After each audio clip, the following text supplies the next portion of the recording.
Sarah, look at me. You are sitting in this chair, but you are not really here, are you? You have a voice deep inside, but you refuse to use it. Why?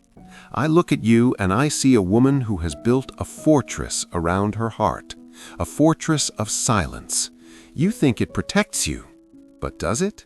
Or does it just keep the air out? It's not that I refuse, Tony.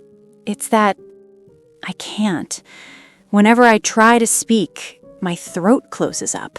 It feels like a physical hand grabbing my neck. I feel like I'm shrinking, like I shouldn't be there, like I am taking up space that belongs to someone else. I look at people, confident people, and they seem to have a manual that I never received.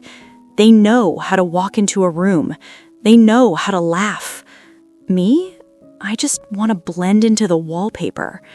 I feel invisible. And the worst part is, I think I prefer it that way. It's safer in the shadows. No one looks at you in the dark. You feel like an imposter. You feel that if you step into the light, you will burn. But listen to me closely. Safety is a cage, Sarah, and you have been locked inside for 40 years. The door isn't locked. You are just holding the handle from the inside. Today, we open the door. This is the story of how Sarah learned to be seen. I remember the exact moment I decided to disappear. I was 7 years old, standing in the school play. I was wearing a silly tree costume. I had one line, just one. The forest is awake. But when the spotlight hit my face, it blinded me. I couldn't see the audience, but I could feel them. Hundreds of eyes, judging, waiting. I froze. The silence in that auditorium felt heavy, like water filling my lungs. I opened my mouth, but nothing came out. Then I heard it. A laugh. Just one kid laughing in the back row. Then another. Then the whole room. I saw my teacher sighing and shaking her head. In that moment, I made a vow to myself, a blood oath. Never again. If I don't speak, they can't laugh. If I don't show up, I can't fail. Fast forward 30 years. I work in a massive marketing firm in Chicago. I am the head of strategy on paper, but in reality, I am a ghost. Every Monday morning, we have the big board meeting. The room smells of stale coffee and expensive cologne.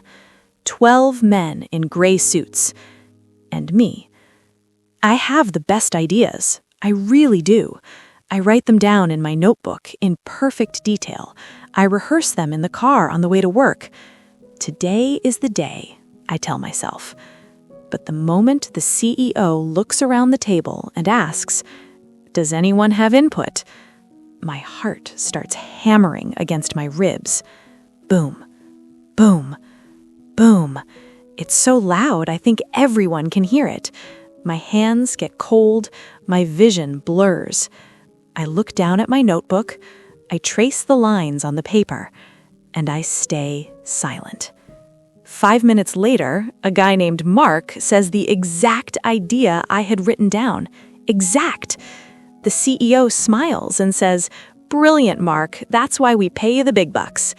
And I sit there, smiling, dying inside, screaming on the outside, but silent on the inside.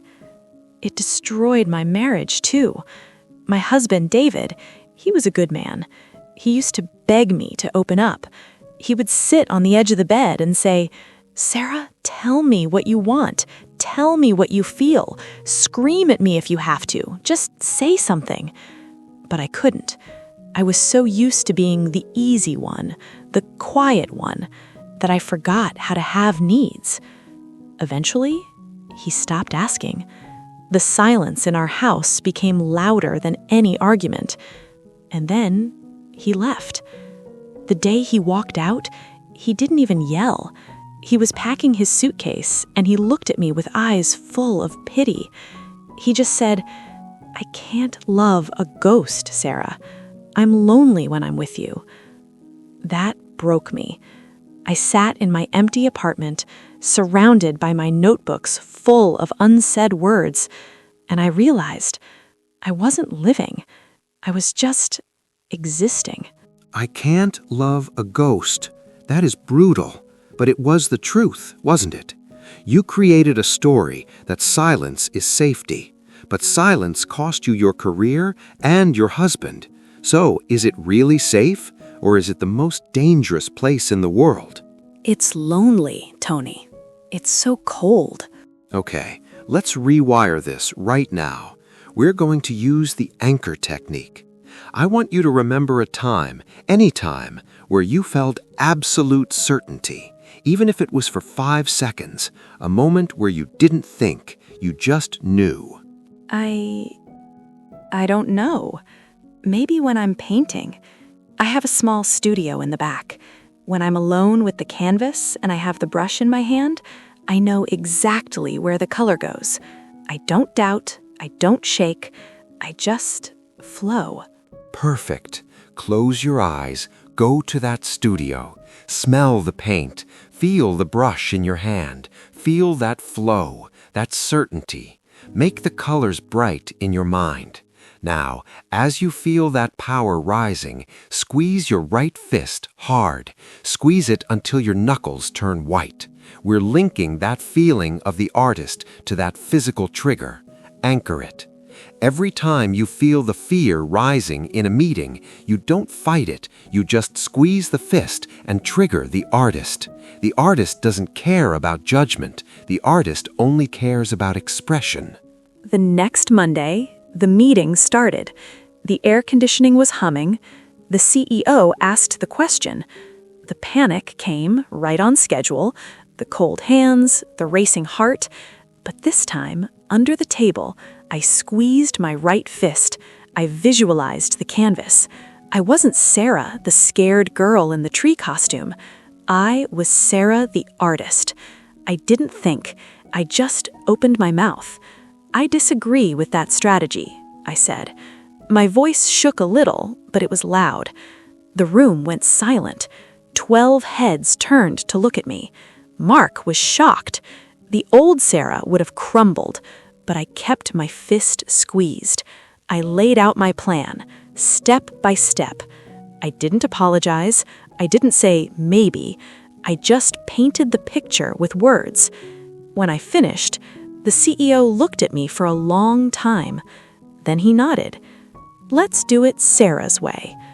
I walked out of that room, and for the first time in 40 years, I felt solid. I was real. Sarah didn't change who she was. She changed her state.